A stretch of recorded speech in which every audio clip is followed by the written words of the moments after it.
నమస్కారం. ఈ రోజు ఒక ప్రత్యేకమైన రోజు. తెలుగు ప్రజలకి ఎంతో ముఖ్యమైన పండుగ ఉగాది. ఉగాది అంటే కొత్త సంవత్సరం ప్రారంభం. ఈ రోజు మనం ఒక ప్రత్యేకమైన వంటకం తయారు చేద్దాం. అదే ఉగాది పచ్చడి. అందులో ఉన్న 6 రుచులు మన జీవితంలోని అనుభవాలను సూచిస్తాయి. ఆ పదార్థాలను మన ప్రకృతి దగ్గర నుంచి తీసుకురందాం. మొదటిది వేప పువ్వు. దీని రుచి చేదుగా ఉంటుంది. జీవితంలో కూడా కొన్ని చేదు అనుభవాలు ఉంటాయి. అవి మనకు పాఠాలు నేర్పుతాయి. ఇది బెల్లం. ఇది తీపి రుచి. మన జీవితంలో సంతోషం, ఆనందం ఈ తీపిని సూచిస్తాయి.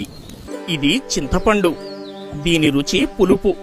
మన జీవితంలో కొన్ని ఆశ్చర్యాలు కూడా ఇలా అకస్మాత్తుగా వస్తాయి. ఇది మామిడి పండు. దీని రుచి కొంచెం వగరు. ఇది మన జీవితంలో వచ్చే కొత్త అనుభవాలను సూచిస్తుంది. ఇది మిరపకాయ.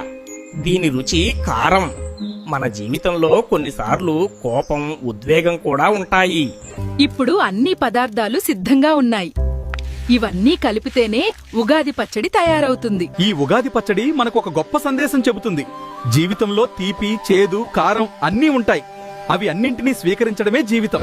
మీ అందరికీ ఉగాది శుభాకాంక్షలు. మీకిష్టమైన రుచి ఏది? కామెంట్లో చెప్పండి. ఇంకా ఇలాంటి వీడియోల కోసం లైఫ్ హ్యాక్స్ తెలుగుని సబ్స్క్రైబ్ చేయండి.